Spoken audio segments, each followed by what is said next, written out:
Hello, welcome, and we're back on the road, or rather on the train again. And this time our retro travels brings us to the nice city of Karlsruhe.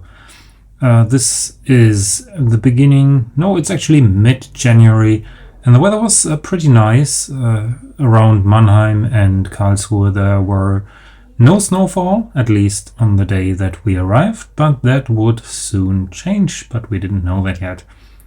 Nevertheless, the travel was very smooth, there were no delays or anything like that. Compared to our last trip to Brussels, which I still have to make a video about, it was actually very pleasant. I have been to Karlsruhe before, but it has been like 20 years ago, so I didn't really recognize the train station this time around, and I bet a lot has changed. So, what do you expect to see in Karlsruhe that is retro games related? We were going to visit something very particular, but we were also pleasantly surprised when on our way to some other place, to a museum, we found this shop here, the Nerdzentrale or Nerd Central, and by the looks of it, it was definitely our kind of shop. I mean, there were lots of toys, Sega figurines, and these weird anime figures, which I really don't have any clue about. But there were also a lot of games for the N64. There was a Commodore 64, and everything was actually pretty reasonably priced. It was a bit more expensive maybe than you would get on a flea market or something, but since this is a proper store, I think the prices were really okay. For example, this Commodore 64 was like $80, and I think that's pretty fine if it's tested and working.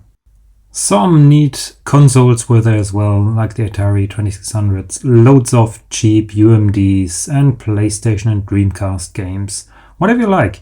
We actually picked up a few things ourselves. None of the PS4 or the tons of DVDs that they were selling, because you can get a lot of movies there for very cheap, and they will also buy your stuff.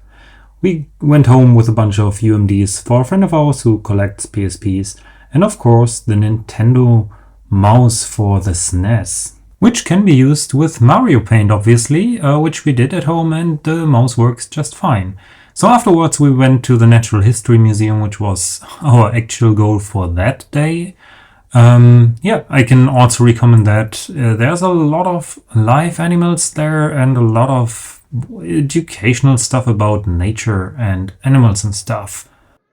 The next day our goal was to visit the Retrogames EV, which means this is a non-profit organization, and they basically built an arcade in an old like factory style building or something. So Solcest and I went there on bicycles, because our hotel actually rented out bicycles for free, so that was great.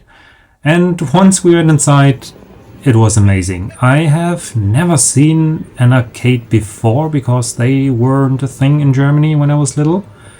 But the sounds and the lights and everything, it was amazing. It was actually pretty loud. It was very well visited. They only open every Saturday, and the entrance fee is 10 euros. But basically all the games there and all the flipper machines are free to play. So you have a flat fee, and they open up at 3 in the afternoon until 10 in the evening. There were lots of younger kids as well. I think there was even a birthday party happening there. So it's definitely something for the whole family, and the kids really had fun playing there. I had a little bout with someone named Dino on the Donkey Kong machine. I don't know who that was. I think it was one of the kids, and we one-upped our high scores every time I came around. So I found him on spot 1, so I would go another round on Donkey Kong until I had him beat. In the end, I ended up with 30,000 points, and I hope that high score stood until the end of the day. Most of the machines were working alright, but there were some that were broken, which is no surprise because the machines are at least 30 years old, sometimes even older. Also, the pinball machines were in quite good working order, All the best ones were continually being used, so you had to like wait in line. But there would be always one or two arcade machines or flippers that were non-occupied, and we took turns playing those. I have to admit, I am very fascinated by physical pinball machines, especially the slightly older ones with like these alphanumeric displays and stuff like that. There's something very special to those machines using really physical, heavy steel balls and stuff like that, and bumpers rattling around, which make them pretty much fun. There also was kind of a bit of a museum at the sides of the arcade with old consoles that weren't exhibited for play, like these here, but most of the stuff is actually for playing, and there was some chill corner with sofas where you could play NES, SNES, and a bunch of other, like the original Xbox, and Soul Sister was very keen on playing the SNES and especially Yoshi's Island, which is one of her favorite games on the SNES, which is currently missing at our home. We're still looking for a copy on the SNES that we now got. But yeah, it's a great game. There also was a row of setups of like 1990s and 2000s gaming consoles like the GameCube, etc.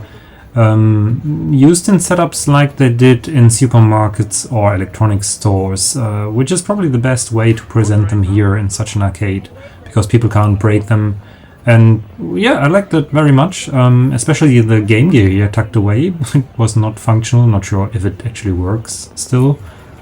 And also very interesting was this saloon game, using a laser pointer basically in a gun to shoot down glasses of beer. I never saw that before, but yeah, it was quite great fun playing that.